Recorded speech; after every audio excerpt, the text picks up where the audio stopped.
നമ്മുടെ Annamalai party വിട്ടാച്ച് BJP വിട്ട് Kalam school of തോട്ടിൽ ഒരു പുതിയ രാഷ്ട്രീയ പാർട്ടി ഉണ്ടാക്കും എന്ന് പ്രഖ്യാപിച്ചു. ഏത് അണ്ണാമലയെന്ന് ചോദിച്ചാൽ ദേ ഈ അണ്ണാമല.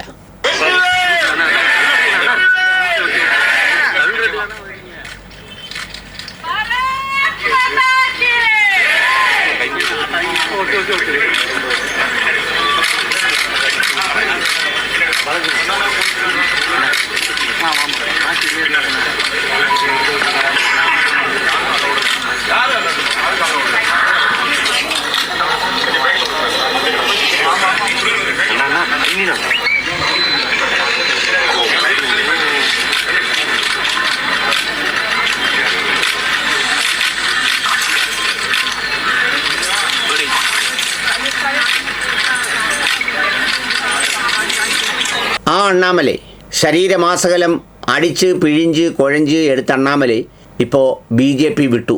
എന്നിട്ട് തൻ പാർട്ടി ഉണ്ടാക്കുമെന്നും ദേശീയ ഭാഷയിലല്ല തമിഴ് ഭാഷയിലായിരിക്കും ഇനി സംസാരിക്കുകയെന്നും രാഷ്ട്രത്തിൻ്റെ നേതാക്കൾക്ക് തമിഴിലെ മക്കളുടെ വികാരങ്ങൾ അറിയുന്നില്ലെന്നും അണ്ണാമലൈ പേശിയാച്ച്. രണ്ട് കാര്യങ്ങളാണ് ഇതിലുള്ളത്. രണ്ട് കാര്യങ്ങൾ.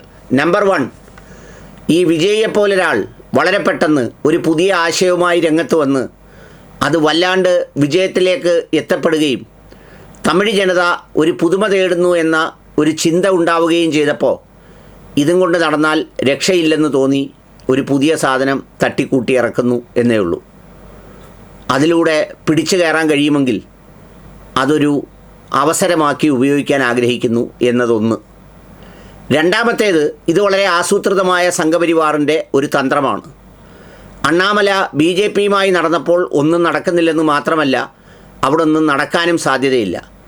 അതുകൊണ്ട് അണ്ണാമലയെ മറ്റൊരു രൂപത്തിൽ അവതരിപ്പിച്ച് ആ സംഘപരിവാറിനെ ഒന്നും തള്ളി പറയാതെ നരേന്ദ്രമോദിജിയോടുള്ള സ്നേഹവും ഇഷ്ടവും ബഹുമാനവുമൊക്കെ ഉയർത്തിപ്പറഞ്ഞ് ഡൽഹിയിൽ പോയി അനുവാദം വാങ്ങി എല്ലാം സ്വീകരിച്ച് മടങ്ങി വന്നിരിക്കുന്ന അണ്ണാമലയെ ഒരു കാരണവശാലും വിശ്വസിക്കാൻ പറ്റില്ല.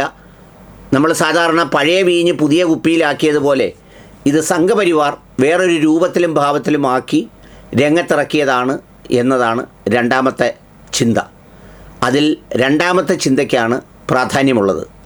ഒരിക്കലും ഇത്രയും കാലം അത്രയും ഈ തമിഴ്നാട്ടിലടക്കം നടന്ന് കൊടിയ വർഗീയത പറഞ്ഞ അതിനുവേണ്ടി എന്ന് പറയാനും ഒരു മടിയുമില്ലാതെ നടന്ന ഒരാൾക്ക് ഒരു സുപ്രഭാതത്തിൽ വളരെ പെട്ടെന്ന് കലാം സ്കൂൾ ഓഫ് തോട്ടിലെ ചിന്താഗതി തോന്നി ഒരു രാഷ്ട്രീയ പാർട്ടി ഉണ്ടാക്കുക എന്ന് പറയുന്നത് ജ്ഞാനോദയവും ബോധോദയവും ഭൂതോദയവും ഒന്നും ഉണ്ടായിട്ടല്ല.